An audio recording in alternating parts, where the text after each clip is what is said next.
Okay, match day 4 is done, and we're straight into match day 5. Yeah, let's take a look at it.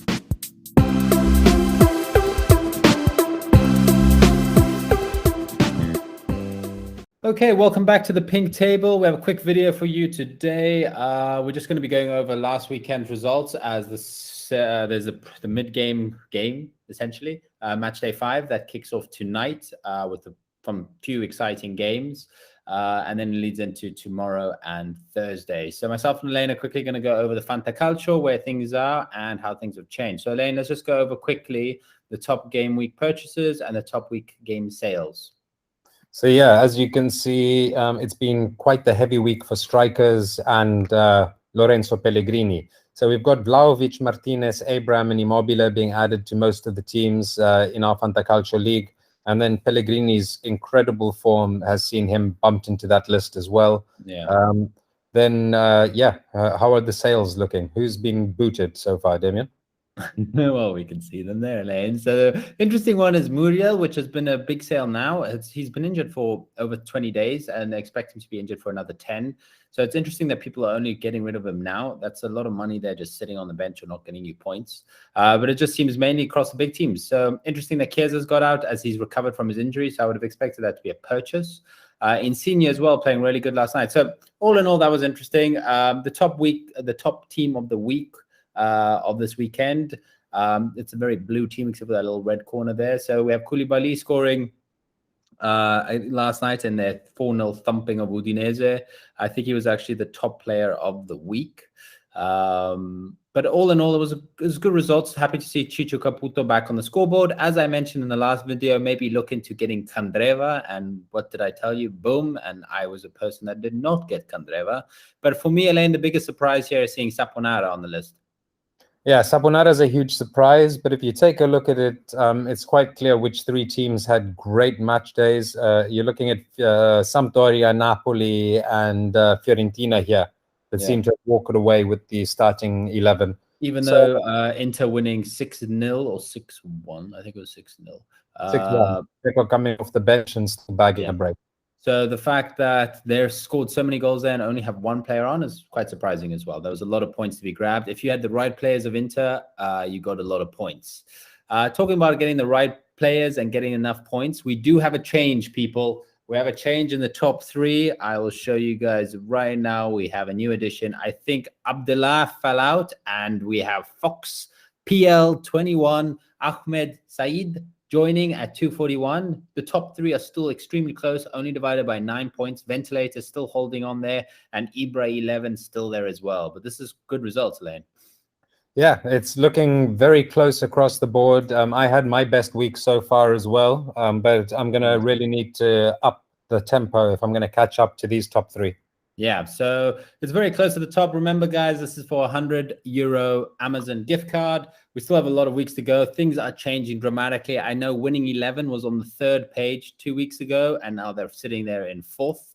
So that's great. Andrea Del Fio, one of our close friends, is climbing up the table. He did a really good week, but has kind of stumbled. But let's move on to where I actually dropped a bit, unfortunately. I'm TPT Demio. I'm at a clean 200. So I know what needs to be done. I've hit that 200 mark, and now we just climb. That's the goal. And then Elaine, if I'm not mistaken, you are still on page 4, but climbing up quite nicely at 174. So not out and out, but you borderline getting into that back group that you're going to be chasing the whole season. So we need to get you out of there, Elaine. Yeah. With that being said, let me go into our teams of the week. I've done a few changes. So I brought Chesney back on because now obviously Milan's not playing them. And I'm pretty sure Juventus is going to start kicking into gear now. And against Spezia, I'm sure they'll keep a clean sheet. I did a change. I got rid of...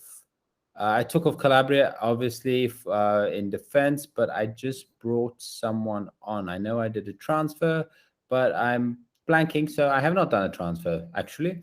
I've decided not to because I don't want to... that's what I've decided to do. This is the last game I'm giving Dybala to score me points. I have 2 players on my team that cost so much money, that are not getting me points, and I need to figure out what's happening. So it's Gosens and Dybala. If they're not scoring me points in the next 2 games, first Dybala's going if he doesn't score me points this week. And on the weekend, listen, Gosens is going to score me points, but for 7.5 million or whatever we want to call it, I'm happy to go get Singo for 4.5 and then invest that money in a striker, because Vlahovic and Arnautovic is okay, but I would prefer to have Vlahovic and Immobile or someone that I know is going to be getting me points.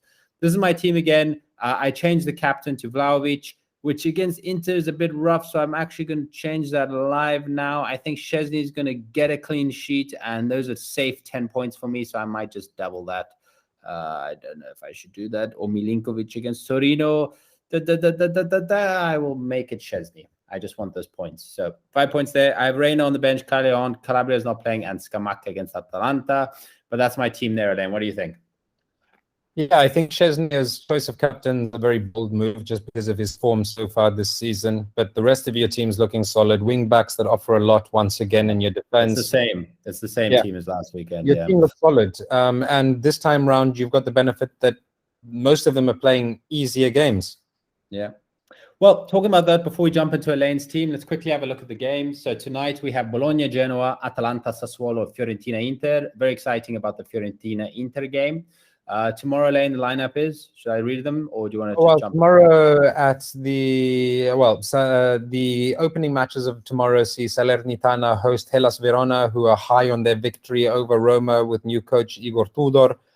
Spezia take on Juventus in Spezia, and Cagliari host Empoli, while Milan host newly promoted Venezia. Yeah, so I'll be at Milan Venezia tomorrow night. I'll get you guys videos there as well. So there'll be some content there. Then they go into Thursday, which, listen, I think it's good that they spread it across 3 days, but I think Thursday games are murder for the teams that play on the weekend.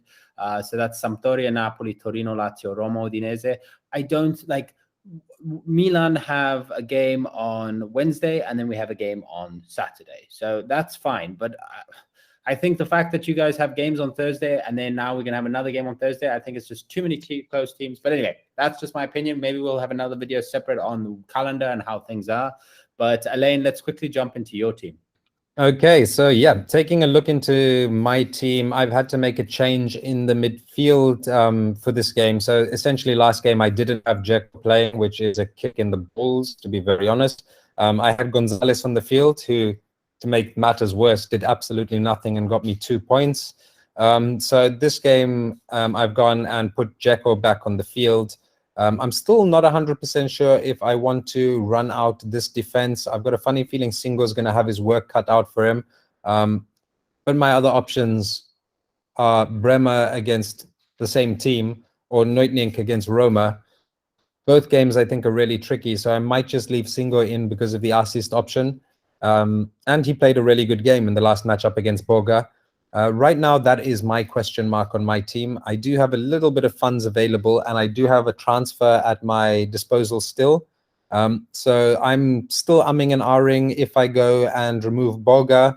I do have my sights set on bringing in Zaniolo from Roma. I did see he's starting to look more and more like okay, he's not maybe at his physical peak, but we're starting to see more and more of that Zaniolo that blew Italy away a couple of years ago. So I'm still umming and ahhing whether to make that move yet. The other change that I am going to be making, but I don't know if that is for this week either, is to get rid of Dzeko and bring in Osimhen, because I think he's going to have a breakthrough season in Italy this year. On the bench, I still have Silvestri against Roma. I think Magnan's the better option against newly promoted Venezia. And then the 2 options that I do have as Gonzalez is out are both in defense. So it's going to be interesting to see if I get an injury, what happens there. I'll be playing with more of a 4-3-2 or a 4-4. Yeah, well, exactly. So it's going to condition my formation greatly if somebody does drop out, but still deciding whether I should make those changes. What is your thought? Do I keep Dzeko against Fiorentina, or should I already go pull the trigger for Osimhen against Samp? I would probably go pull the trigger for Osimhen against Samp if that's your choice right now. But I like your team. I think it's really good. But I think Osimhen for Samp, and I had Osimhen at the beginning of the season, and then he got red carded, so I took him off. But that's the player that I'm looking to substitute for Dybala. So that Okay, will transfer help. made, still leaving me with 1.6, which is Yeah. more than enough to make my transfer for Zaniolo next week. So you will probably end up having the same attack, which will be kind of interesting, which will be Osimhen and Vlahovic. So let's see how things pan out. But all in all, I think your team's good, man. It's a pity you didn't get points last week. You need to start climbing that table. I see you have some good players. I think another player that I'm also considering also moving out is probably Milinkovic or Boga, but we'll see. Hopefully, I'm thinking of bringing in Luis Alberto, who last year did really well for me. But yeah, your team is good. I don't see you getting many points for clean sheets, and also I don't think Di Marco is starting. I also put Di Marco on. Yeah, who knows? I'm going to have to keep an eye on that. Well, then again, we don't really have much time at our disposal. Let's take a look at this quickly. Oops. Why can't I see Inter's formation? There we go. No data available, typical. Okay, so I'm going to have to make that decision. My substitute in is definitely going to be Bremer because he offers goals. And the Lazio defense has looked like it's prone to mistakes.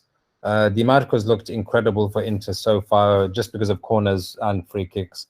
So I'm reluctant to take him off. I'm going to have to do some research now to see if I'm keeping him on. So there you have it, folks. Kickoff is in an hour. Get your teams in. Things are heating up. I feel that there's a detachment of the top teams moving away here. So if you want to be part of the pack that moves forward, start getting those teams in now. I will be removing the code for our group so that not many people can add themselves moving on. We don't want people that are doing really well in the league see, oh, there's $100. Let me just join here and get that $100. So I'm going to be removing that code. If you want to share it with people, please do it. But if people are winning like already at 500 points, then yeah, then let's not get them in. But if you haven't already, please like and subscribe this video here below. And Elaine, I think there's good games. I'm happy I'm going to the stadium tomorrow. But Inter Fiorentina for me is going to be the exciting one. Yeah, Inter Fiorentina is going to be the key fixture of the match day. And also for me, being a Roma fan, keeping my eye on how the team bounces back after defeat to Verona is going to be a key matchup for me. But yep, as Damien said, please like and subscribe, and we will see you next time on the Pink Table.